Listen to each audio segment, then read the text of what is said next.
The morning sun cast long shadows across the marble floors of the Grand Metropolitan Hotel as Sarah Martinez hurried through the service entrance, her worn sneakers squeaking against the polished surface. At 24, she had been working as a waitress at the hotel's prestigious restaurant for 3 years, saving every penny she could while pursuing her dreams of becoming a professional pianist. Her calloused hands, a testament to countless hours of practice on the old upright piano in her tiny apartment, gripped her uniform as she rushed to clock in before her shift began. The Grand Metropolitan was no ordinary hotel. It was the kind of place where politicians dined, celebrities held private parties, and business moguls closed million-dollar deals over afternoon tea. Sarah had learned to navigate this world of wealth and privilege with quiet dignity, serving guests who often looked right through her as if she were part of the furniture. As Sarah tied her apron and checked her reflection in the small mirror by the employee lockers, her roommate and fellow waitress, Maria, approached with excitement dancing in her eyes.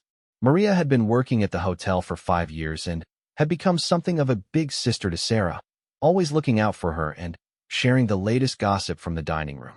"Sarah, you won't believe what's happening tonight," Maria whispered, glancing around to make sure their supervisor wasn't within earshot. "There's going to be a private concert in the Rothschild Ballroom. Classical music, and I heard the tickets cost more than what we make in 6 months." Sarah's heart skipped a beat. She had always dreamed of attending such an event, but, on her salary, it was nothing more than a fantasy. The Rothschild Ballroom was legendary for hosting some of the world's most exclusive musical performances, and Sarah had often imagined what it would be like to sit among the audience, listening to master pianists perform the pieces she had been practicing in solitude for years. The day passed in a blur of serving breakfast to demanding guests, refilling coffee cups, and clearing tables. Sarah's mind kept wandering to the concert, imagining the sound of a grand piano filling the ballroom with beautiful melodies. She had been classically trained since the age of 5, studying under Professor Elena Kozlov, a former concert pianist who had taken Sarah under her wing after recognizing her exceptional talent. Unfortunately, Professor Kozlov had passed away 2 years ago, leaving Sarah without a mentor and struggling to find opportunities to showcase her abilities. As the afternoon shift began, Sarah noticed an unusual amount of activity in the hotel. Men in expensive suits were walking through the lobby with purpose, and she caught glimpses of staff members setting up the ballroom for the evening's event. The excitement in the air was palpable, and Sarah found herself stealing glances toward the ballroom whenever she had a spare moment. During her break, Sarah managed to catch a glimpse of the ballroom through the partially open doors. Her breath caught in her throat as she saw the magnificent Steinway grand piano positioned center stage, its black lacquered surface gleaming under the crystal chandeliers. The sight filled her with both longing and sadness, knowing she would never have the opportunity to play such an instrument or perform for such an audience. As evening approached, the hotel transformed into a hub of elegant activity. Women in designer gowns and men in tailored tuxedos began arriving for the concert. Sarah watched from behind the scenes as they glided through the lobby, their jewelry sparkling and their conversations filled with discussions of art, music, and culture. She recognized some faces from magazines and newspapers, philanthropists, business leaders, and socialites who moved in circles far removed from her own world. The evening's host was none other than Richard Blackwood, a tech billionaire whose company had revolutionized the way people consume digital media. At 45, Blackwood was known for his sharp business acumen, his collection of rare art, and his somewhat arrogant personality. He had made headlines not just for his wealth, but also for his cutting remarks about people he deemed beneath his social status. Tonight, he was hosting this exclusive concert as a charity fundraiser for underprivileged children's music education, though many suspected his motives were more about networking and showing off his wealth than genuine philanthropy. Sarah had served Blackwood before during his previous visits to the hotel.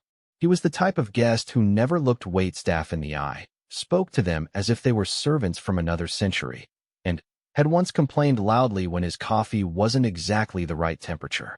She had learned to be extra careful when serving his table, knowing that any small mistake could result in a humiliating scene. As the concert was about to begin, Sarah and the other service staff were assigned to work the reception area, serving champagne and canapes to the guests during intermission. She smoothed her uniform one last time and took her position near the ballroom doors, trying to catch glimpses of the performance whenever possible. The featured performer was Viktor Petrov, a world-renowned Russian pianist known for his passionate interpretations of Chopin and Rachmaninoff. As the first notes of Chopin's Ballade No. 1 filled the ballroom, Sarah felt tears welling up in her eyes. She knew this piece intimately, having practiced it countless times in her small apartment, though she had never had the opportunity to play it on a proper concert grand piano. During the intermission, Sarah moved gracefully among the guests, offering champagne and making herself as unobtrusive as possible. She couldn't help but overhear conversations about the performance, the quality of the venue, and various other topics that highlighted the vast cultural and economic gap between her world and theirs. That's when she overheard Richard Blackwood talking to a group of his associates near the bar. He was holding what appeared to be an unused concert ticket, waving it dismissively as he spoke. "Can you believe it? I purchased an extra ticket for my assistant, but she called in sick at the last minute," Blackwood was saying with his characteristic arrogance.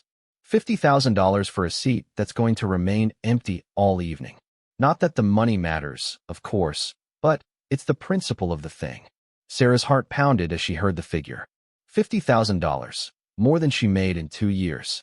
The idea that such an amount could be spent so casually on a single concert ticket was almost incomprehensible to her. Yet here was this man treating it as if it were pocket change. As she continued serving, Sarah found herself drawn back toward Blackwood's group. She knew she should mind her own business and focus on her work, but something about the casual waste of an opportunity that would mean everything to her made her feel bold in a way she had never experienced before. The second half of the concert was about to begin, and guests were returning to their seats. Sarah noticed that Blackwood was still holding the unused ticket, now crumpled slightly in his hand as he prepared to discard it. In that moment, something inside her snapped. All the years of dreaming, practicing, and working thankless jobs while watching others take for granted the very opportunities she craved suddenly crystallized into a moment of unexpected courage. Taking a deep breath, Sarah approached Blackwood's group. Her heart was racing, and her palms were sweaty, but she forced herself to speak with as much confidence as she could muster. "Excuse me, Mr. Blackwood," she said quietly, causing the billionaire to turn and look at her with surprise and mild irritation. "I couldn't help but notice you have an unused ticket for this evening's performance." Blackwood's eyebrows rose, and a condescending smile played at the corners of his mouth. The other men in his group also turned to stare at the young waitress who had dared to interrupt their conversation. "Yes, and what business is that of yours?" Blackwood replied, his tone dripping with disdain. "Don't you have tables to serve or something?" Sarah felt her cheeks burning with embarrassment, but she pressed on. "I was wondering if perhaps I might be able to use that ticket. I know it's presumptuous of me to ask, but I'm a pianist myself, and I would be incredibly grateful for the opportunity to hear Mr. Petrov perform." The silence that followed was deafening. Blackwood stared at her for a long moment before throwing back his head and laughing loudly. His associates joined in, their laughter echoing through the reception area and causing other guests to turn and look. "You? A pianist?" Blackwood said between chuckles. "My dear girl, this isn't some little piano recital at a community center. This is Viktor Petrov, one of the greatest classical pianists alive today. I somehow doubt that someone who serves coffee for a living would be able to appreciate the nuances of his performance." Sarah felt humiliated, but she also felt a growing anger at Blackwood's casual cruelty. "I may work as a waitress, sir, but I've been studying piano since I was 5 years old. I graduated from the conservatory with honors, and I can assure you that I would deeply appreciate the opportunity to hear Mr. Petrov play." Blackwood's expression became even more mocking. "Oh, a conservatory graduate. How impressive," he said with exaggerated amazement.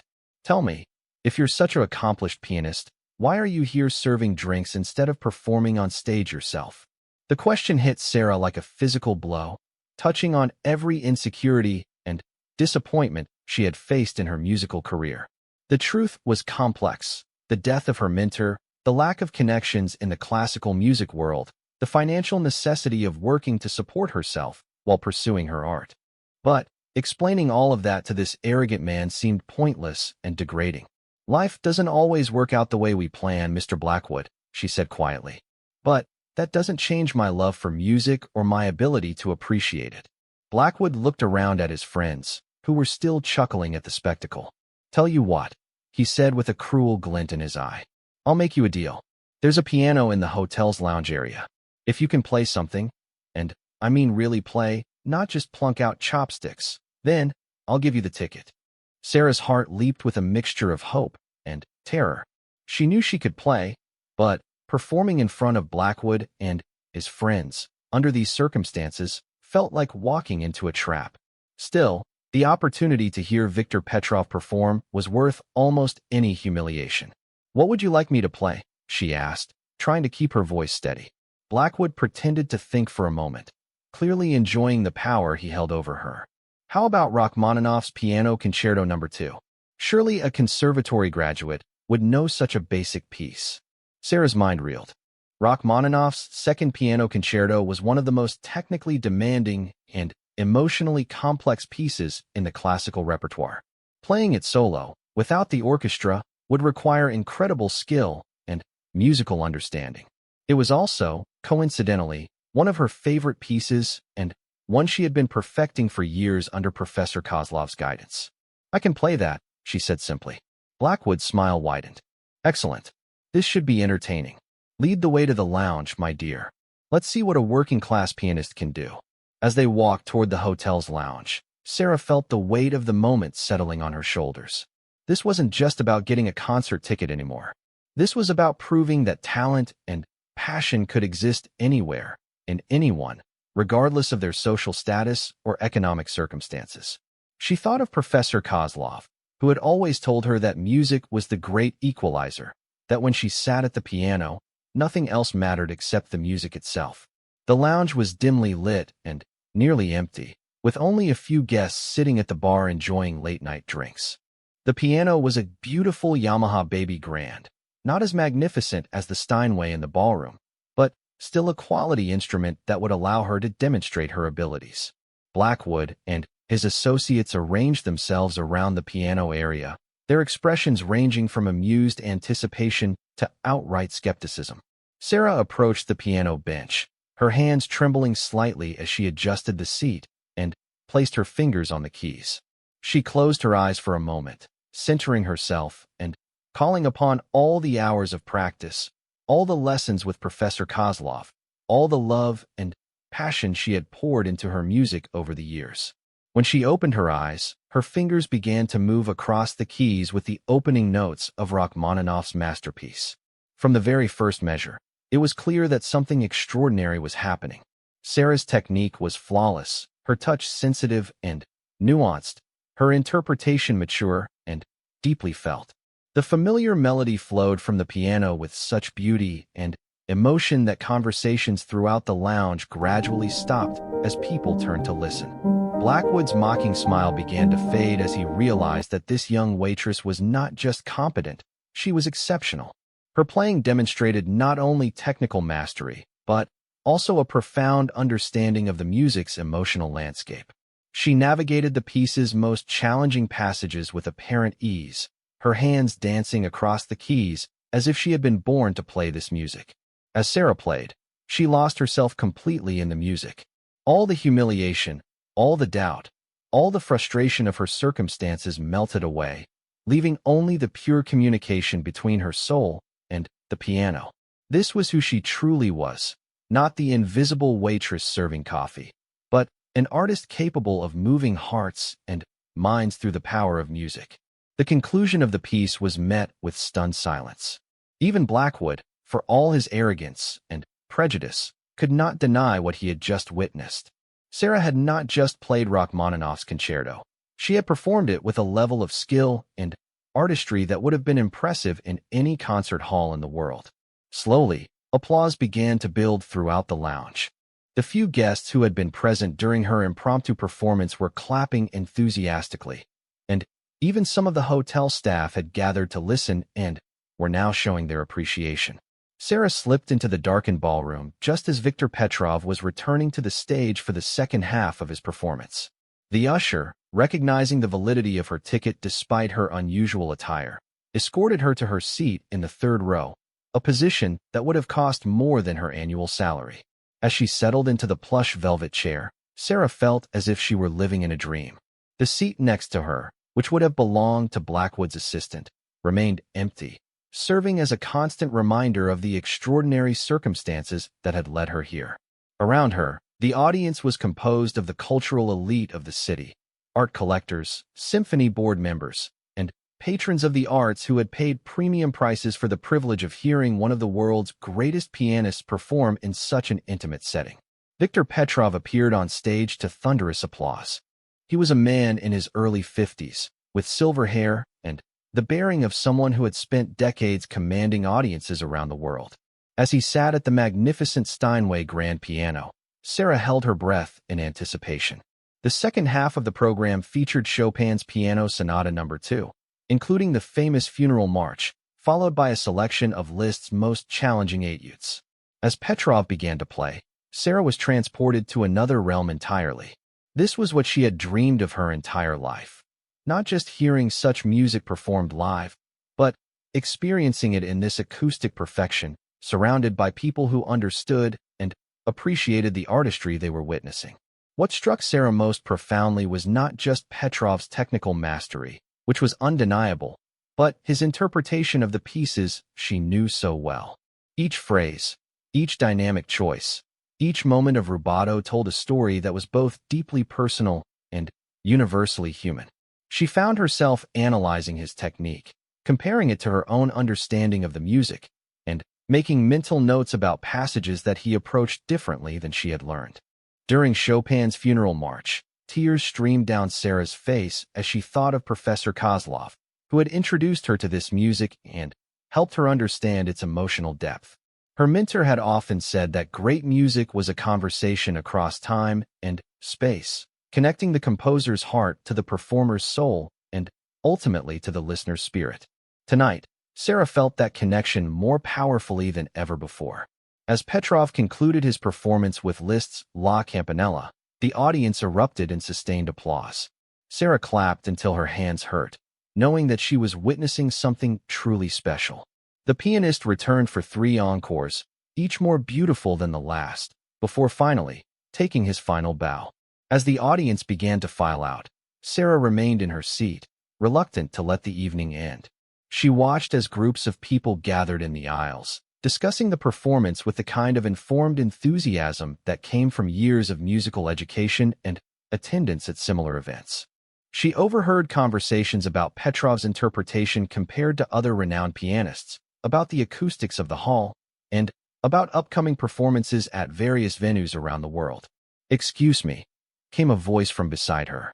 Sarah turned to see an elegantly dressed woman in her 60s, with silver hair and kind eyes. "I couldn't help but notice how moved you were by the performance. Are you a musician yourself?" Sarah felt a familiar flash of embarrassment about her appearance and background, but the woman's genuine warmth encouraged her to answer honestly. "Yes, I am. I'm a pianist, though not professionally." "I thought so," the woman smiled. "I've been attending classical performances for 40 years, and I can always tell when someone in the audience truly understands the music. I'm Margaret Thornton, by the way. I serve on the board of the Metropolitan Symphony Orchestra." "Sarah Martinez," she replied, shaking Margaret's offered hand. "It's wonderful to meet you. That was the most incredible performance I've ever heard."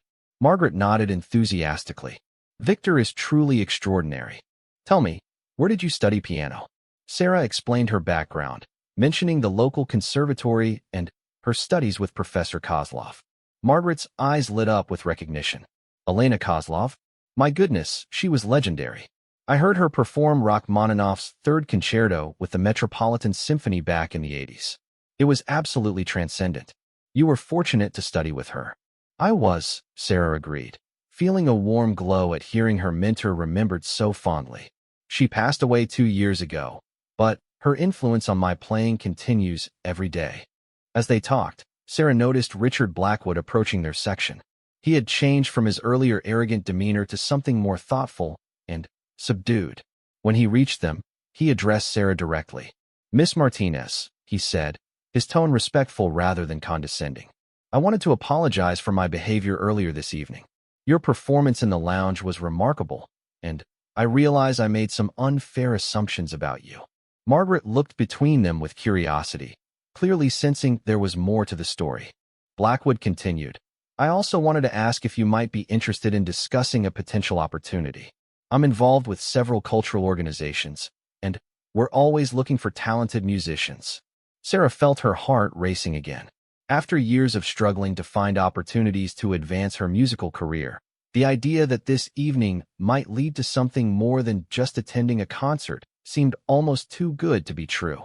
"What kind of opportunity?" she asked cautiously. "Well, I'd prefer to discuss it properly when we can sit down and talk without the distractions of this evening. Would you be available to meet for lunch tomorrow? I promise you'll find it worth your while." Before Sarah could respond, Margaret interjected. "Mr. Blackwood, if you're thinking what I believe you're thinking, you should know that I'd be very interested in being part of this conversation. The symphony is always looking for ways to support emerging artists." Blackwood nodded. "Of course, Mrs. Thornton. Your expertise would be invaluable. Shall we say tomorrow at noon at the Oak Room?" The Oak Room was the hotel's most exclusive restaurant, where power lunches and deal-making sessions took place daily. Sarah had served there many times, but had never imagined sitting as a guest at one of its elegant tables. "I would be honored," Sarah said, still hardly believing what was happening. As they exchanged contact information, Sarah caught sight of herself in one of the ballroom's mirrors. She was still wearing her waitress uniform, her hair pulled back in a practical ponytail, looking entirely out of place among the evening's elegantly dressed guests. Yet for the first time in years, she felt like she belonged somewhere, not because of how she looked or what she wore, but because of her music. The following morning, Sarah stood in front of her small closet, trying to figure out what to wear to lunch with a billionaire and a symphony board member. Her wardrobe consisted mainly of work uniforms and casual clothes, with only one dress that might be suitable for such an occasion. It was a simple black dress that she had bought for Professor Kozlov's memorial service, and while it was modest and appropriate, it was far from the designer outfits she was accustomed to seeing in the Oak Room. As she prepared for the meeting, Sarah's mind raced with possibilities and fears. What if Blackwood's offer was just a publicity stunt, a way to make himself look generous after his earlier behavior? What if whatever opportunity he had in mind required connections or resources she didn't possess? What if she was setting herself up for another disappointment in a career already filled with them? But alongside the fear was something else, hope. For the first time since Professor Kozlov's death, Sarah felt as if her musical future might hold something more than just practicing alone in her apartment and serving coffee to people who barely acknowledged her existence. She arrived at the Oak Room 15 minutes early, wanting to familiarize herself with the environment before her lunch companions arrived. The hostess, recognizing her from her work at the hotel, gave her a curious look but professionally escorted her to the table that had been reserved under Blackwood's name. The Oak Room was everything Sarah had observed from the service side: elegant, sophisticated, and intimidating. Crystal chandeliers cast warm light over tables set with fine china and silver, while original oil paintings adorned the walls. She had served in this room countless times, but sitting as a guest felt entirely surreal. Margaret Thornton arrived first, looking perfectly at home in the elegant surroundings. She wore a navy blue suit that probably cost more than Sarah made in several months, but her manner remained warm and approachable. "I hope you don't mind, but I did some research on your Professor Kozlov last night," Margaret said as she settled into her chair. "The more I learned, the more impressed I became. She was not only a world-class performer, but also a teacher who had an incredible ability to nurture young talent. The fact that she chose to work with you privately speaks volumes about your potential." Sarah felt a surge of pride and gratitude for her mentor. She believed that talent could be found anywhere, and that great music transcended social and economic barriers. She never charged me her full rate because she said that art should not be limited to those who could afford it. Richard Blackwood arrived a few minutes later, looking more like the successful businessman he was known to be rather than the arrogant man from the previous evening. He shook hands with both women and settled into his chair with a businesslike demeanor. "Miss Martinez," he began, "I want to start by reiterating my apology for last night. Your performance forced me to confront some of my own prejudices, and I'm grateful for that uncomfortable but necessary lesson." Sarah nodded graciously, though she was more interested in hearing about the opportunity he had mentioned. Blackwood continued, "I've spent the night thinking about what I witnessed, and I believe I may have a proposition that could benefit everyone involved. As you may know, I'm the primary benefactor for the Blackwood Foundation, which supports arts education for underprivileged youth. We're planning to launch a new initiative, a series of concerts and educational programs that would bring classical music to communities that typically don't have access to such cultural experiences." Margaret leaned forward with interest. "That sounds like a wonderful program, Richard. How does Sarah fit into this vision?" "We need someone who can serve as both a performer and an educator," Blackwood explained. "Someone who understands classical music at the highest level but also knows what it's like to face financial and social barriers to artistic achievement. Miss Martinez could be the perfect ambassador for this program." Sarah felt her heart pounding as she processed what she was hearing. What exactly would this involve? "We're envisioning a series of concerts in schools, community centers, and other venues where people might not normally encounter classical music," Blackwood said. "You would perform, but also talk with audiences about the music, demonstrate techniques, and hopefully inspire young people to pursue their own musical interests." Margaret added, "The symphony would be thrilled to partner with such an initiative. We could provide additional musicians when needed, help with repertoire selection, and offer our educational resources." Sarah's mind was spinning with the possibilities. This was exactly the kind of work Professor Kozlov had always encouraged her to pursue, using music as a bridge between different communities and economic circumstances. There would, of course, be significant compensation, Blackwood continued. "We're talking about a full-time position that would allow you to focus entirely on your music and this educational outreach. No more waiting tables, no more struggling to make ends meet while pursuing your art." The offer seemed almost too good to be true. Sarah had spent so many years dreaming of an opportunity to make music her full-time career, and now it was being presented to her as a direct result of her boldness the previous evening. "I would need some time to think about this," Sarah said carefully. "It sounds incredible, but it's also a major life change." "Of course," Blackwood agreed. "Take all the time you need. But I hope you'll seriously consider it. After what I heard last night, I believe you have the talent and the passion to make a real difference in people's lives through music." As their lunch progressed, the conversation turned to more specific details about the proposed program. Margaret shared insights from her experience with the symphony's educational initiatives, while Blackwood outlined his vision for reaching underserved communities throughout the city and eventually expanding to other regions. Sarah found herself becoming increasingly excited about the possibilities. This wasn't just a job offer.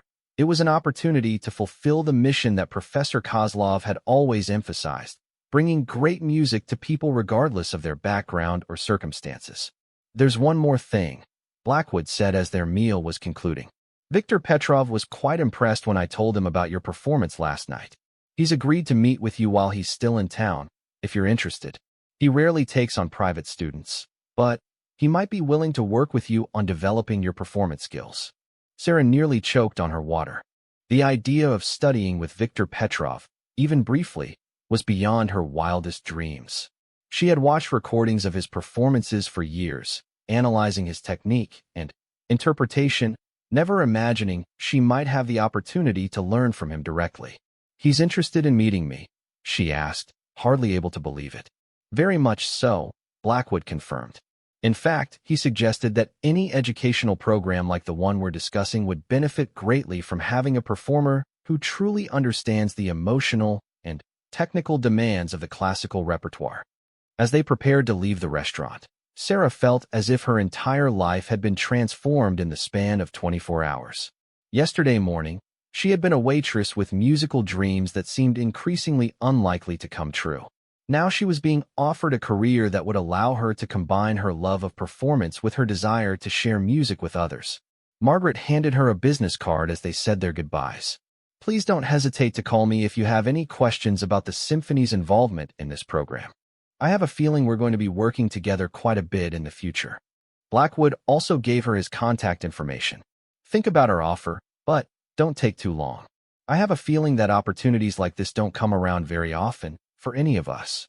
As Sarah walked back through the hotel lobby, she passed the lounge where she had performed the previous evening. The piano sat silent now, but she could still feel the magic of that moment when her music had bridged the gap between her world and Blackwood's, creating a connection that neither of them had expected. That afternoon, Sarah called in sick to work, the first time she had ever done so unless she was genuinely ill. She needed time to process everything that had happened and to prepare for what might come next. She spent hours at her own piano, playing through pieces she might perform in the educational program, thinking about how she could explain music theory and technique to young people who had never been exposed to classical music. As evening approached, Sarah received a phone call that would add another unexpected dimension to her rapidly changing circumstances. The caller introduced himself as a reporter from the city's major newspaper, explaining that he had heard about her performance at the hotel and was interested in writing a story about the evening's events. The newspaper article appeared 2 days later on the front page of the arts section, accompanied by a photograph of Sarah at her piano. The headline read, "From Service to Symphony. Local Waitress's musical talent stuns billionaire patron." The reporter had crafted a compelling narrative about Sarah's journey from struggling musician to potential arts educator, emphasizing both her classical training and her working-class background. The response was immediate and overwhelming. Sarah's phone rang constantly with calls from local music teachers wanting to refer students, classical music enthusiasts who had read the article and wanted to hear her play, and even a few recording industry representatives who were curious about her abilities. The story had struck a chord with readers who were inspired by the idea that extraordinary talent could exist in ordinary circumstances. More importantly, the article had caught the attention of several prominent figures in the city's cultural establishment. Dr. James Harrison, the director of the Metropolitan Conservatory where Sarah had studied, called personally to congratulate her and express his regret that the school had not done more to support her career after graduation. "Sarah, I have to admit that we failed you," Dr. Harrison said during their emotional phone conversation. "You were one of our most talented graduates, but we focused too much on students whose families had the connections and resources to launch their careers immediately. Your situation reminds us that we need to do better in supporting all of our graduates, regardless of their economic circumstances." The conservatory director's admission was both validating and painful for Sarah. She had wondered for years whether her lack of post-graduation success was due to insufficient talent or simply insufficient connections. Now it seemed clear that the classical music world's emphasis on social and economic networks had played a significant role in limiting her opportunities. Viktor Petrov called that same afternoon, his accented English warm with enthusiasm. "Miss Martinez, I have been thinking about our potential meeting ever since Richard told me about your performance. Would you be available to spend some time with me this week? I am fascinated by your story and would very much like to hear you play." Sarah could hardly contain her excitement as they arranged to meet at the conservatory's practice rooms the following day.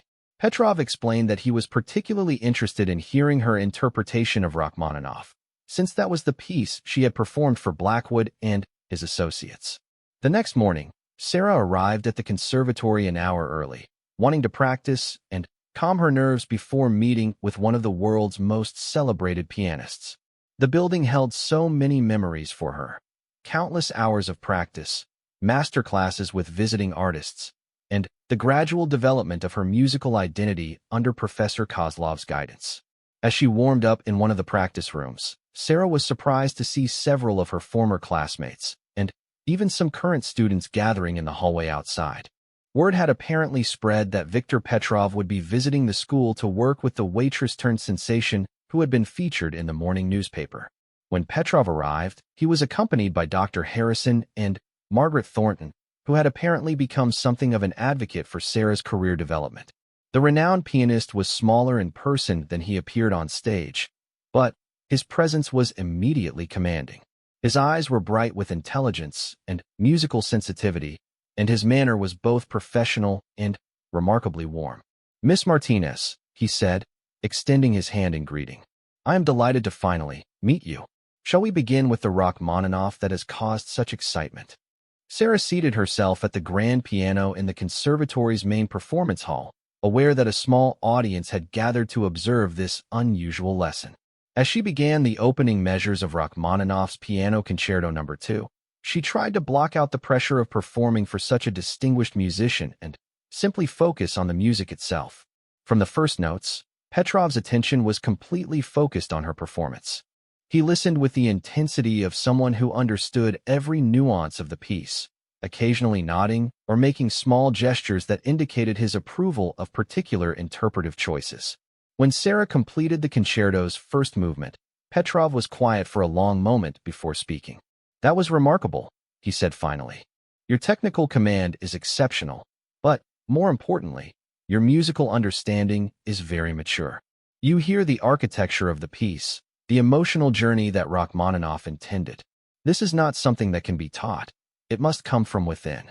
Sarah felt tears welling up in her eyes at the validation from someone she had admired for so long. "Thank you, Maestro. That means everything to me." Petrov moved to the piano bench beside her. "May I?" he asked, and, when Sarah nodded, he began to demonstrate some alternative approaches to certain passages. His hands moved across the keys with incredible fluidity, showing her how slight changes in touch and timing could completely transform the emotional impact of familiar phrases. "The thing about Rachmaninoff," he explained as he played, "is that his music demands both technical perfection and emotional vulnerability. You have both of these qualities, which is why your performance is so compelling. Many pianists can play the notes correctly, but few can make the music speak as you do." For the next 2 hours, Petrov worked with Sarah on various aspects of her playing, offering insights that would have taken years to develop on her own. He helped her understand how to project her sound more effectively in large halls, how to pace dramatic climaxes for maximum impact, and how to maintain clarity in the most technically demanding passages. "I have a proposal for you," Petrov said as their session was concluding. "I am scheduled to perform Rachmaninoff's second concerto with several orchestras over the next few months. Would you be interested in serving as my page-turner for these performances? It would give you the opportunity to observe professional-level performances from the closest possible vantage point. And we could continue these coaching sessions between concerts." Sarah was stunned by the offer.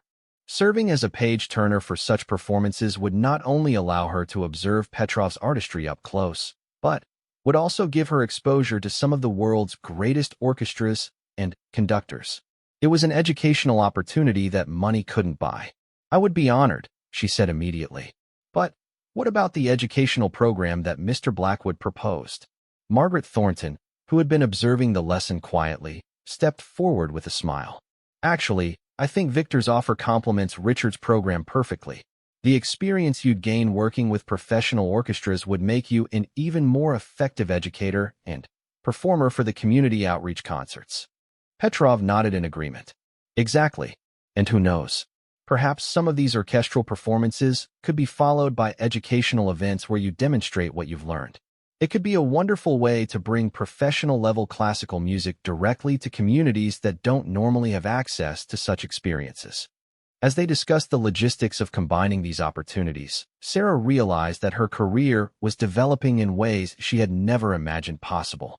Just days ago, she had been a waitress with unfulfilled musical dreams. Now she was being offered the chance to work with internationally renowned musicians while also pursuing her passion for music education. The newspaper article had generated additional interest in Sarah's story. A local television station wanted to film a segment about her journey, and several music schools had reached out to inquire about having her give masterclasses for their students. Most surprisingly, the mayor's office had contacted Margaret Thornton about the possibility of Sarah performing at the city's annual arts festival, an event that typically featured only nationally recognized artists. Richard Blackwood called that evening to discuss how these new developments might affect their planned educational program. Rather than being concerned about the additional opportunities Sarah was receiving, he seemed energized by the growing interest in her story. "This is perfect," he said enthusiastically. "The more visibility you gain, the more impact our educational program will have. People are clearly responding to your story because it challenges their assumptions about where talent can be found and how artists can emerge from unexpected circumstances. Sarah appreciated Blackwood's perspective, but she was also feeling somewhat overwhelmed by the rapid pace of change in her life.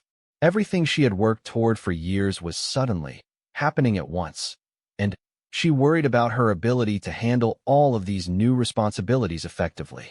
Her concerns were addressed when Margaret Thornton invited her to lunch to discuss the practical aspects of managing her emerging career. Margaret had decades of experience in the arts world and understood both the opportunities and the pitfalls that could face a young artist suddenly thrust into the spotlight. The most important thing, Margaret explained over their meal, is to stay focused on your artistic development and your educational mission. Fame and attention can be intoxicating, but they can also distract you from the real work of becoming the best musician and teacher you can be. Margaret also provided valuable advice about managing the business aspects of her career, including negotiating performance fees, handling media requests, and maintaining the artistic integrity that had made her story so compelling in the first place. People are responding to your authenticity, Margaret said. You represent something that the classical music world desperately needs. Proof that great artistry can emerge from any background, and that music truly is a universal language that transcends social and economic barriers. As Sarah walked home from lunch, she reflected on how dramatically her perspective on her own life had changed. For years, she had seen herself as someone on the outside of the classical music world, serving those who belonged while dreaming of opportunities that seemed permanently out of reach. Now she was beginning to understand that her outside perspective might actually be one of her greatest assets as both a performer and an educator. That evening, she practiced with renewed energy and purpose. She worked on pieces that she might perform in the educational outreach program, thinking about how to make complex classical music accessible to audiences who had never heard it before. She also practiced the Rachmaninoff concerto that had started this entire journey, preparing for her upcoming role as Petrov's page-turner. As she played, Sarah thought about Professor Kozlov and how proud her mentor would have been to see these developments. The older woman had always believed that Sarah's combination of technical skill and emotional depth would eventually find its audience, even if the path to recognition proved unconventional. The phone rang as Sarah was finishing her practice session. 3 weeks after her life-changing encounter with Richard Blackwood, Sarah found herself in the green room of Symphony Hall, preparing for her debut as Viktor Petrov's page-turner. The orchestra was rehearsing Rachmaninoff's Piano Concerto No. 2 with the Metropolitan Symphony, and Sarah could hear the familiar opening measures filtering through the walls as she reviewed the score one final time. The role of page-turner might seem minor to outsiders, but Sarah understood its critical importance. She needed to know the music intimately, anticipate every turn, and move with perfect timing so as not to distract from Petrov's performance. More than that, she would be witnessing one of the world's greatest pianists at work from the closest possible vantage point, an education that no amount of money could buy. Margaret Thornton had arranged for Sarah to observe the final rehearsal, which would also serve as her orientation to working with a professional orchestra. As she entered the hall during a break, Sarah was struck by the casual efficiency with which world-class musicians approached their craft. The violinists were discussing bow techniques while tuning their instruments. The principal oboist was adjusting reeds with scientific precision, and the conductor was making detailed notes about tempo and phrasing in his score. Viktor Petrov noticed her arrival and gestured for her to join him at the piano. "Sarah, I want you to observe this final run-through from beside the piano bench so you can get used to the sight lines and the acoustics from the performer's perspective. Tomorrow night, you'll need to be completely comfortable with the physical aspects of turning pages while I'm playing." As the orchestra resumed rehearsal, Sarah positioned herself where she would stand during the actual performance. From this vantage point, she could see the conductor's gestures, observe how Petrov communicated with the orchestra through subtle musical cues, and witness the complex interplay between soloist and ensemble that made concerto performances so thrilling. What struck her most was how different the music sounded from this position compared to her usual seat in the audience. She could hear individual instrumental voices more clearly. Notice the way Petrov's playing meshed with or contrasted against the orchestral texture, and observe the split-second timing decisions that made the difference between a good performance and a great one. During the break, the conductor, Maestro Rodriguez, approached Sarah with curiosity about her sudden rise to prominence in the city's cultural circles. Rodriguez was known for his commitment to music education and had read about Sarah's planned community outreach programs with considerable interest. "Miss Martinez," he said warmly, "I've been following your story with great admiration. It's refreshing to see someone who understands that classical music belongs to everyone, not just those who can afford expensive concert tickets." Sarah was flattered by the conductor's attention and pleased that her educational mission was resonating with established figures in the classical music world. "Thank you, Maestro Rodriguez. I believe that music has the power to transform lives, but only if people have the opportunity to experience it." Rodriguez nodded thoughtfully. "I couldn't agree more. In fact, I've been discussing with the Symphony Board the possibility of incorporating some of your educational concepts into our community programming. Would you be interested in collaborating with us on some innovative outreach concerts?" The offer represented yet another expansion of Sarah's rapidly developing career. Working with a major symphony orchestra on educational programming would give her access to resources and expertise that could dramatically enhance the impact of her community concerts. "I would be honored to work with the Metropolitan Symphony," Sarah replied. "I have so many ideas about how to make classical music more accessible and engaging for diverse audiences." As the rehearsal resumed, Sarah watched Petrov navigate the concerto's most challenging passages with apparent ease, though she could now see the intense concentration and physical precision required to make such difficult music seem effortless. Every gesture, every movement of his hands and body was calculated to produce exactly the musical effect he intended. After the rehearsal concluded, Petrov invited Sarah to join him for dinner to discuss the following evening's performance and her ongoing musical development. Over their meal at an elegant restaurant near the concert hall, he shared insights about performing that went far beyond technical considerations. "The thing about performing at this level," Petrov explained, "is that technical mastery is only the beginning. The real art lies in creating a genuine emotional connection with the audience while maintaining absolute musical integrity. Tomorrow night, there will be 3,000 people in that hall, and each one of them should feel as if the music is being played specifically for them." Sarah listened intently as Petrov described his approach to handling performance nerves, managing the physical demands of demanding repertoire, and maintaining artistic freshness in pieces he had performed hundreds of times. His insights were invaluable for someone preparing to launch her own performing career. "I must say," Petrov continued, "that your story has reminded me why I fell in love with music in the first place. When I was young and starting my career, classical music felt like a revolutionary force that could break down barriers and speak to the deepest parts of human experience. Sometimes, after years of performing in elite venues for wealthy audiences, it's easy to forget that power."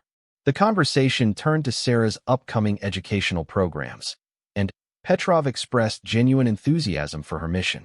He shared stories of his own experiences performing in unusual venues, schools, community centers, even outdoor festivals, and how these performances often felt more meaningful than formal concert hall appearances. "There's something magical that happens when you bring great music to people who have never experienced it before," Petrov said. "You see it in their faces, the moment when they realize that this music speaks to them, that it's not foreign or intimidating but deeply human and accessible." The evening of the concert arrived with a mixture of excitement and nervousness for Sarah. She had practiced her page-turning responsibilities countless times, but performing this role in front of a sold-out audience added a level of pressure she had never experienced. Margaret Thornton had arranged for several supporters to attend the concert, including Richard Blackwood, Dr. Harrison from the conservatory, and even some of Sarah's former colleagues from the hotel. As Sarah took her position beside the piano, wearing an elegant black dress that Margaret had helped her select for the occasion, she felt the weight of the moment. The audience was filled with the city's cultural elite, many of whom had read about her story and were curious to see the waitress-turned-pianist who had captured everyone's attention. Maestro Rodriguez raised his baton, and the orchestra began the concerto's haunting opening measures. When Petrov's entrance arrived, Sarah was ready with perfect timing for the first page turn. As the music progressed, she found herself completely absorbed in the performance, anticipating each turn with precision while marveling at the artistry unfolding beside her. From her unique vantage point, Sarah could observe subtle aspects of Petrov's performance that were invisible to the audience. She saw how he used his entire body to shape musical phrases, how his facial expressions reflected the emotional content of the music, and how he maintained constant awareness of the orchestra even during his most demanding solo passages. The second movement's beautiful melody seemed to float through the hall with ethereal beauty, and Sarah noticed several audience members visibly moved by the music's emotional power. She thought of her future educational programs and how she might help people understand the structural and emotional elements that made such music so compelling. During the final movement's thunderous climax, as Petrov's fingers flew across the keyboard in passages of incredible technical difficulty, Sarah felt a profound sense of gratitude for the journey that had brought her to this moment. Just weeks ago, she had been invisible, serving coffee to people who never looked at her twice. Now she was sharing the stage with one of the world's greatest musicians, preparing to launch a career that would allow her to bring this same magic to communities throughout the city. The performance concluded to thunderous applause, with the audience rising to their feet in appreciation for what they had witnessed. Petrov gestured for Sarah to take a bow alongside him, acknowledging her role in the evening's success. As she curtsied to the applauding audience, Sarah caught sight of Richard Blackwood in the front row, his earlier arrogance completely replaced by what appeared to be genuine pride in her achievement. After the concert, there was a reception in the Symphony Hall's elegant lobby, where patrons could meet the evening's performers and discuss the music they had experienced. Sarah found herself surrounded by people who wanted to congratulate her and learn more about her upcoming educational programs. Dr. Harrison approached with several prospective donors who were interested in supporting her community outreach work. "Sarah," he said proudly, "I'd like you to meet some friends who share your passion for making classical music more accessible." The donors were successful businesspeople who had been inspired by Sarah's story and wanted to contribute to her educational mission. They discussed the possibility of funding additional concerts, providing instruments for schools, and even establishing scholarships for young musicians from disadvantaged backgrounds. One donor, a retired technology executive named Patricia Wong, was particularly enthusiastic about Sarah's vision. "What you're proposing isn't just music education," Patricia said. "You're talking about using art to build bridges between different communities and economic circumstances. That's exactly the kind of initiative our foundation wants to support." As the evening progressed, Sarah realized that her story was resonating with people far beyond the classical music world. She was being approached by educators, social workers, and community organizers who saw her programs as a way to bring cultural enrichment to areas that had been historically underserved. Margaret Thornton pulled Sarah aside as the reception was winding down. "I have something exciting to share with you," she said with a conspiratorial smile. "The mayor's office called today. They want to discuss the possibility of making you an official cultural ambassador for the city, with funding for a comprehensive arts education program that would reach every public school in the district." Sarah felt overwhelmed by the magnitude of the opportunity being described. Becoming a cultural ambassador would give her the resources and platform to implement her educational vision on a scale she had never imagined possible. "There's more," Margaret continued. "A documentary filmmaker heard about your story and wants to create a film about your journey and your educational mission. The exposure could help you reach audiences nationwide and inspire similar programs in other cities." As Sarah rode home that evening, her mind was spinning with all the possibilities that were opening up before her. The evening's performance with Viktor Petrov had been a triumph, but it was also just the beginning of what was shaping up to be a remarkable career in both performance and education. When she arrived at her apartment, Sarah sat down at her old upright piano and played through some of the pieces she was considering for her first community outreach concert. As her fingers moved across the familiar keys, She thought about how this instrument had been her companion through years of struggle and uncertainty, and how it would now help her share the transformative power of music with people who needed it most. The phone rang as she was practicing, and Sarah was surprised to hear Viktor Petrov's voice on the other end. "Sarah, I wanted to call and congratulate you on your beautiful work this evening. You were absolutely professional, and your presence on stage added something special to the performance." Petrov continued, "I also wanted to let you know that 6 months after that fateful evening at the Grand Metropolitan Hotel, Sarah stood before 300 elementary school students in the gymnasium of Roosevelt Elementary School, preparing for her first official performance as the city's cultural ambassador for musical education. The Steinway grand piano that had been transported for the occasion looked almost surreal in the utilitarian setting. But Sarah had learned that great music could transform any space. The audience was unlike any she had ever faced. These children, ranging from 6 to 11 years old, came from families where concert tickets were an unimaginable luxury, where classical music existed only as background noise in movies or commercials. Many had never seen a grand piano before, let alone heard one played live by a professional musician. As Sarah approached the piano, she thought about the journey that had brought her to this moment. The documentary film about her story had been completed and was premiering at film festivals around the country, generating national interest in her educational programs. The recordings she had made with Viktor Petrov were being distributed to schools nationwide, and requests for her community concerts were pouring in from cities across the region. But this performance felt like the most important of her career. These children represented the future of classical music, and their response would determine whether her educational mission could truly reach the audiences that mattered most. "Good morning, everyone," Sarah said, her voice carrying clearly through the gymnasium's sound system. "My name is Sarah Martinez, and I used to work as a waitress at a fancy hotel downtown. I want to tell you about the day that music changed my life, and how it might change yours too." The children listened with rapt attention as Sarah told them an abbreviated version of her story, explaining how she had asked a wealthy man for his unused concert ticket and ended up playing piano for him in a hotel lounge. She emphasized that she had grown up in a neighborhood not unlike theirs, where opportunities for classical music education were rare. "Music doesn't care where you come from or how much money your family has," Sarah explained. "Music only cares whether you're willing to listen, to feel, and to let it touch your heart. Today, I'm going to play some pieces for you, and I want you to close your eyes and imagine stories that go with the music." Sarah began with a piece that had become her signature in these educational concerts, Chopin's Minute Waltz, but slowed down to emphasize its melodic beauty rather than its technical demands. As the familiar melody filled the gymnasium, she watched the children's faces transform from polite attention to genuine wonder. "Now I want to tell you about this music," Sarah said as she finished the piece.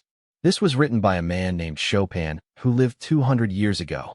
He wrote this piece thinking about a little dog chasing its tail in circles. Listen again, and see if you can hear the dog running around and around." She played the piece again, this time with playful emphasis on the circular melodic patterns, and was delighted to see several children giggling and moving their hands in circular motions as they followed the musical story. The program continued with pieces that Sarah had carefully selected for their ability to tell stories and evoke emotions that children could understand. She played Griegs in the Hall of the Mountain King, asking the children to imagine tiptoeing through a cave where giants were sleeping. She performed Debussy's Clair de Lune, inviting them to picture moonlight dancing on water. But the centerpiece of her presentation was the piece that had started her journey, an abbreviated version of Rachmaninoff's Piano Concerto No. 2. Before playing it, Sarah explained how this music had been her key to a different life, how playing it for a skeptical audience had opened doors she had never imagined could open. "Sometimes," she told the children, "music gives us the courage to ask for things we want, even when we're scared. Sometimes music helps us show people who we really are inside, even when they can't see it on the outside. This piece of music did that for me." As Sarah played the concerto's sweeping opening theme, she could see that many of the children were completely absorbed in the music.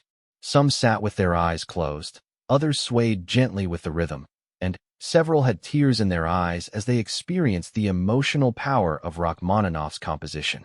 When she finished, the silence in the gymnasium was profound. Then, one little girl in the front row raised her hand tentatively. "Miss Sarah," the child said, "could I learn to play music like that?" Sarah's heart swelled with emotion. "What's your name, sweetheart?" "Maria. Like the waitress who was your friend." "Well, Maria, I think you could learn to play music if that's what you really want to do.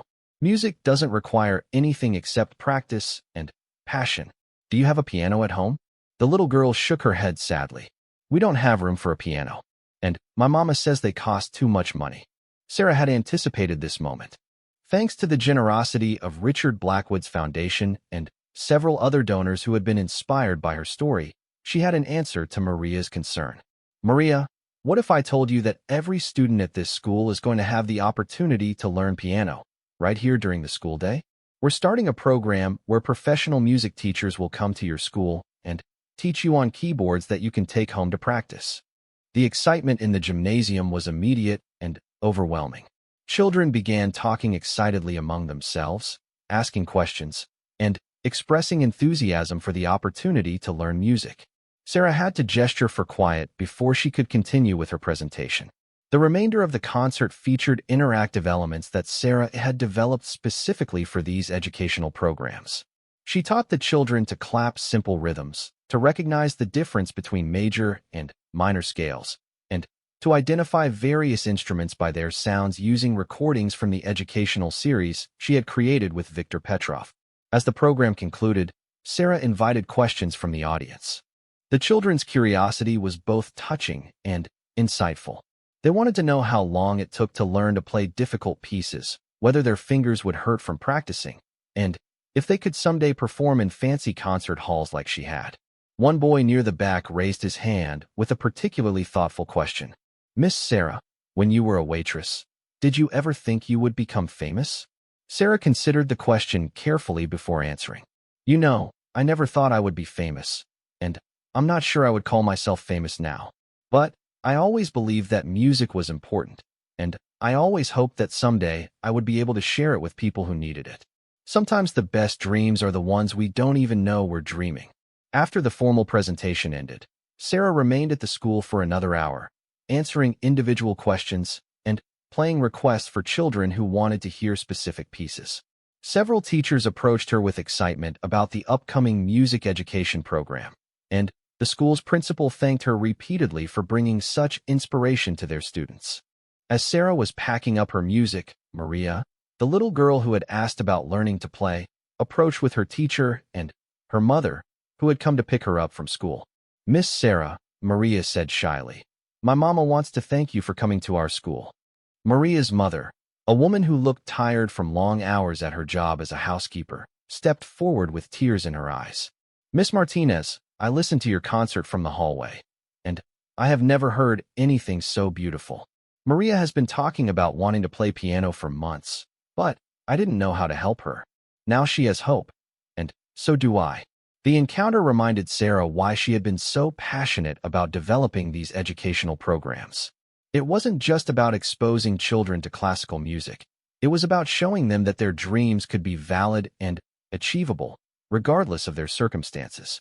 That evening, Sarah attended a fundraising dinner where Richard Blackwood was announcing the expansion of the educational program to schools throughout the state.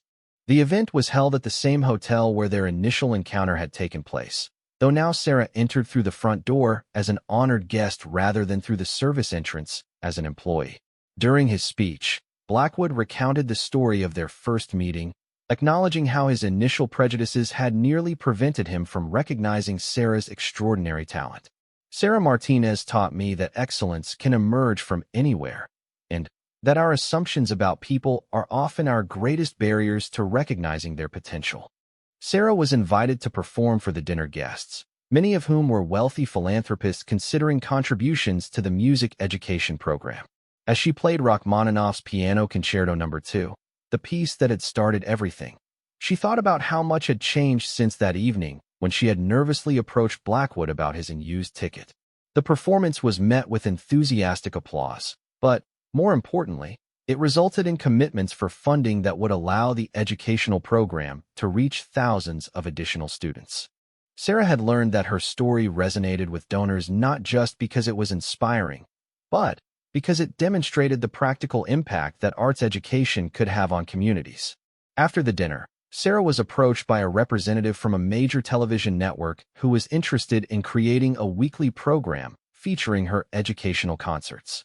The show would allow her to reach children nationwide, bringing classical music into homes and schools across the country. We're envisioning a program that combines performance with education, the producer explained. Each episode would feature you performing pieces that tell stories or evoke emotions that children can relate to, along with educational segments that teach basic music theory and appreciation. The television opportunity represented another quantum leap in the scope of Sarah's impact, but it also raised questions about how to maintain the personal connection and community focus that made her programs so effective. Margaret Thornton, who had become both a mentor and a close friend, provided guidance as Sarah navigated these new opportunities.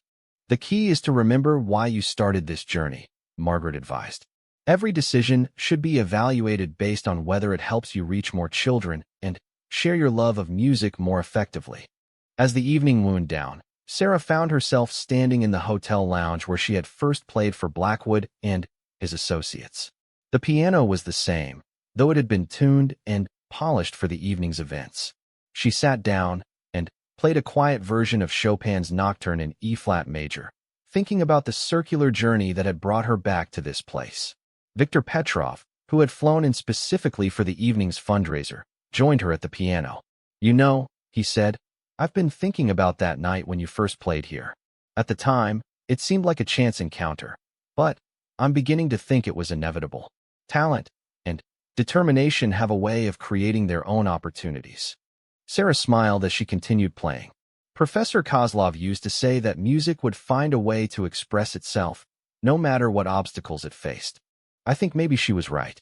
As the final notes of the nocturne faded away, Sarah reflected on the extraordinary year that had transformed her from an invisible waitress into a nationally recognized advocate for music education.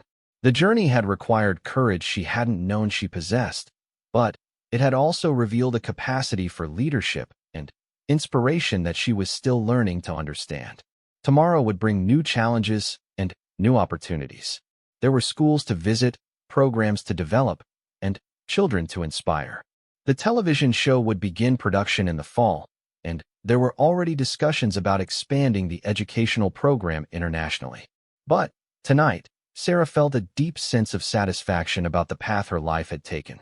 She had achieved her dreams of performing classical music professionally, but more importantly, she had found a way to share those dreams with others who might otherwise never have the opportunity to experience the transformative power of great music. As she left the hotel that evening, Sarah noticed a young woman in a waitress uniform clearing tables in the restaurant. The sight reminded her of how far she had traveled, both literally and metaphorically, since her own days of serving coffee to people who barely noticed her existence. She thought about approaching the young woman, perhaps offering encouragement or sharing her story, but decided instead to simply smile and nod in recognition of their shared experience. Sometimes, she had learned, the most important changes happen quietly, one person at a time, when someone decides to be brave enough to ask for what they want, even when the odds seem impossible. The music would continue to find its way into the world, through her programs, and through countless other musicians who were willing to share their passion with anyone willing to listen. And somewhere, in a school gymnasium or a community center, another child would discover that music was not foreign or intimidating, but as natural and essential as breathing. Sarah Martinez had asked for an unused ticket and received a new life. Now she was helping others discover that they too could ask for their dreams, and that sometimes, just sometimes, the answer would be yes. Been thinking about your educational programs, and I have a proposal. What would you think about the possibility of creating a series of recordings specifically designed for educational use? We could perform pieces that you would later use in your community concerts, with accompanying materials that would help teachers and students understand what they're hearing. The idea of creating educational recordings with Viktor Petrov was beyond anything Sarah could have imagined. Such recordings would give her programs a level of credibility and artistic quality that would be impossible to achieve otherwise. "That sounds incredible," Sarah said, her voice filled with excitement. "I can't think of anything that would be more valuable for the educational programs." As she hung up the phone, Sarah realized that her transformation from struggling waitress to emerging cultural figure was continuing to accelerate in ways she couldn't have predicted. Each new opportunity seemed to create connections that led to even greater possibilities, building momentum toward a career that would allow her to fulfill both her artistic ambitions and her desire to share music with everyone. Tomorrow would bring new challenges and new opportunities, but tonight Sarah felt a deep sense of accomplishment and anticipation for the future that lay ahead. The caller introduced herself as Elena Vasquez, the artistic director of a prestigious summer music festival that featured both performances and educational components. Elena explained that she had read about Sarah's story and was interested in discussing the possibility of her participating in the festival as both a performer and an educator. "We've been looking for ways to make our festival more accessible to local communities," Elena explained. "Your background and your educational mission could be exactly what we need to bridge the gap between our traditional audience and the broader community we hope to serve."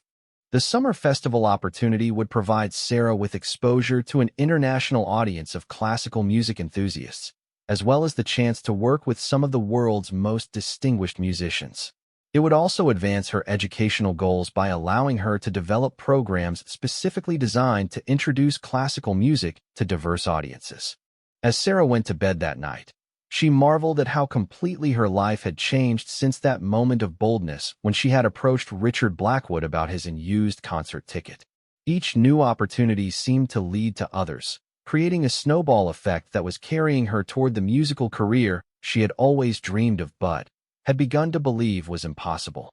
But, perhaps most importantly, all of these opportunities were aligned with the values that Professor Kozlov had instilled in her. The belief that great music should be shared with everyone, regardless of their background or circumstances, and that artists have a responsibility to use their talents in service of their communities. As Sarah drifted off to sleep, she could hear the echoes of the Rachmaninoff concerto in her mind, the piece that had served as the key to unlock doors she hadn't even known existed. Tomorrow would bring new challenges and new opportunities, but tonight she felt a deep sense of gratitude for the journey that had brought her to this extraordinary moment in her life. "I understand there was quite a scene when you played for Mr. Blackwood and his associates," the reporter said. "Several guests at the hotel have contacted us about what they witnessed. They're calling it one of the most moving musical performances they've ever heard outside of a formal concert hall." Sarah realized that her boldness in asking for the concert ticket and her subsequent performance had attracted more attention than she had realized. Word was apparently spreading through the city's cultural circles about the waitress who had stunned a billionaire with her musical abilities. The reporter wanted to interview her about her background, her musical training, and the events of the previous evening. Sarah agreed, sensing that the publicity might help launch the educational program that Blackwood and Margaret had proposed. As she prepared for the interview, Sarah reflected on how dramatically her life had changed in such a short time. Professor Kozlov had always told her that talent would eventually find its way to recognition, but Sarah had begun to doubt whether that was true in the real world of economic necessity and social barriers. Now, it seemed as if her mentor's prediction was finally coming true, though in ways that neither of them could have imagined. The journey from invisible waitress to potential musical educator and performer was just beginning, and Sarah could sense that the most interesting chapters of her story were still to be written. Sarah stood up from the piano bench, her heart pounding and her hands shaking with the aftermath of adrenaline. She looked at Blackwood, whose face had gone through a remarkable transformation. The smugness and condescension were gone, replaced by something that might have been respect, or at least surprise. For a long moment, nobody spoke. Then, Blackwood reached into his jacket pocket and pulled out the concert ticket. Without saying a word, he handed it to Sarah, who accepted it with hands that trembled with disbelief and gratitude. I I have to admit, Blackwood said slowly, his voice lacking its earlier arrogance. That was not what I expected. You play beautifully. Sarah clutched the ticket to her chest, hardly able to believe what had just happened. Thank you, Mr. Blackwood. This means more to me than you can possibly imagine. As the small crowd began to disperse, Sarah made her way back toward the ballroom, where the second half of the concert was about to resume. She still couldn't quite believe that she was actually going to hear Viktor Petrov perform live, that her bold request and unexpected performance had opened a door she had never imagined could be opened. But, as she walked through the hotel corridors, still in her waitress uniform, and clutching the $50,000 ticket, Sarah had no idea that this evening was only the beginning of a series of events that would change her life forever. Richard Blackwood, despite his outward composure, was deeply shaken by what he had witnessed. In his world of wealth and privilege, he had grown accustomed to believing that talent and worth were directly related to social status and economic success. Sarah's performance had challenged everything he thought he knew about class, privilege, and the distribution of ability in society.